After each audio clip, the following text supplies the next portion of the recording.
Hi, everyone. Welcome back to the Midweek Connection. My name is Tiffany Whitaker. I serve as the pastor at First United Methodist Church in Sealy. I hope you're having a wonderful week, and I'm so glad that you joined me today. We are officially heading into the final week of our 4-week series of forming a family and preparing a people. And honestly, we're ending on what is arguably the most admired and yet deeply troubling stories in the entire book of Genesis. This Sunday, we are diving into Genesis 22, the story of Abraham, Isaac, and the top of Mount Moriah. It is a text that is historically known in Christian circles as the sacrifice of Isaac. And if we're being completely honest with each other, it's kind of a hard pill to swallow. Now, fun fact for our church history nerds out there, this Sunday is also John Wesley's birthday. So while we will definitely celebrate the legacy of Wesley's warm hearted faith, we're also going to wrestle with a text that can feel incredibly cold and harsh on the surface. Nowhere else in Genesis does a single event contain such a massive moral paradox. On one hand, Abraham is praised as the ultimate model of supreme obedience to God. But on the other hand, to obey God, Abraham must be prepared to kill his own son. Think about the language that the text uses. God doesn't say, take your son. No, the narrative intentionally twists the knife using terms like your son, your only son, one whom you love. It focuses every ounce of our attention on the torturous demand of this test.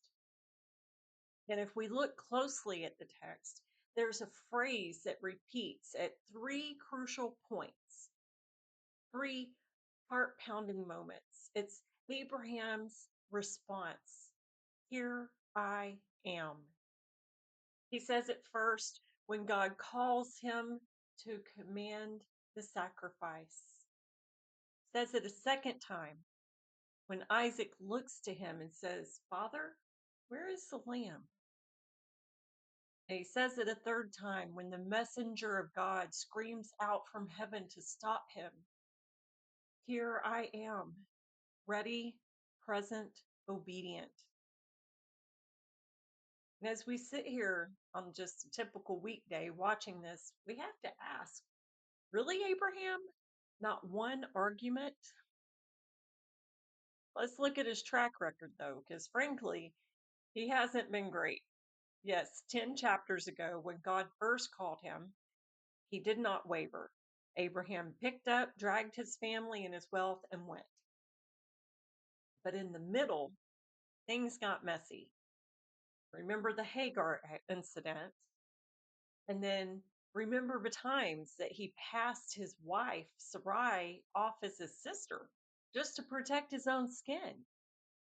So, yeah, maybe he did need to pass a test to prove that he could handle launching a new plan of redemption for all of creation.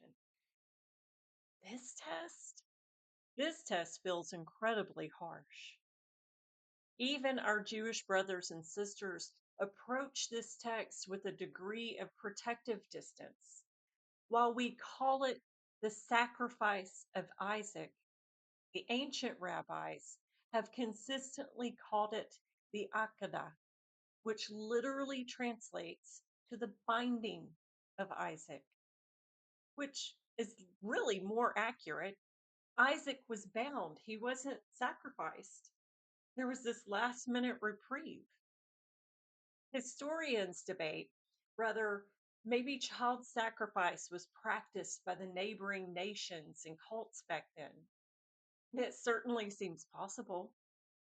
Maybe the point of this whole narrative was to establish once and for all that child sacrifice is not an accepted practice among the people of Yahweh. But if that is the case, why not just write a decree? Why have this terrifying charade of a ritual killing? Now, it's true, we haven't reached the law writing stage of Exodus yet. Man, Mount Moriah feels like a really traumatic place to start a lesson. If you have sat in church for years, you might expect me as the preacher to explain away the rough edges of God here, to excuse it or defend it. But I believe that it is not the preacher's job to excuse or defend God. Our honest confession, my confession to you right now, is that we don't fully know what all of this means or how we're supposed to casually live with a text like this.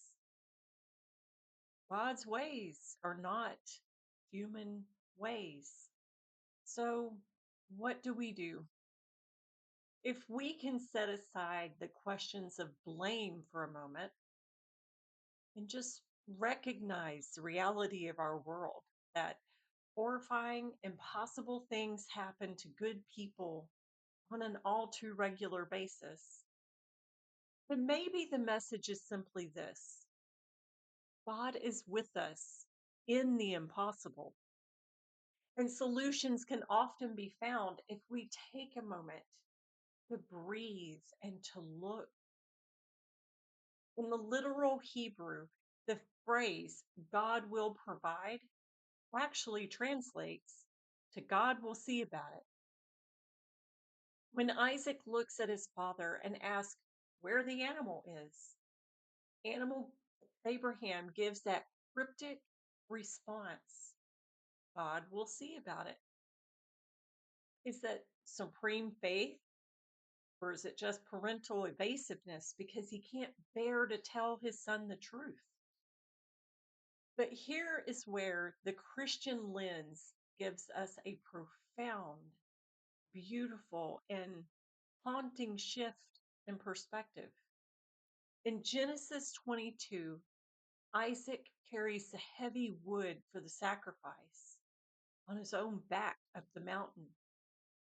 And centuries later, the echo of that sentence walks up a completely different mountain, not Moriah, but Golgotha. There, another son carries the wood for his own sacrifice on his back, and that son becomes the lamb that was slaughtered. We cannot read Genesis 22 as followers of Christ and not see that terrible grace, that horrifying beauty, opening a door to salvation for us all. So this Sunday, alongside Genesis, we will also be reading Psalm 13. It's a psalm that starts in the absolute depths of despair. How long, O Lord, will you forget me forever? But by the end, it shifts to, I trust in your unfailing love. And that is the tension of the spiritual life. That is the tension of Mount Moriah. The message we are going to cling to this Sunday is that God will provide. We cannot always know how or know when or what. We can trust that through means that may seem miraculous, or simply through the people of God being exactly who they are called and gifted to be, God will see about it. God will provide. So, my friends, bring your questions this Sunday. Bring your doubts and bring your open hearts. And let's wrestle with this text together. And let's celebrate John Wesley's birthday and wrap up this incredible series as a family. Have a wonderful rest of your week and take a moment to breathe. And I will see you on Sunday morning at 10 a.m. And remember, we are saving a seat for you.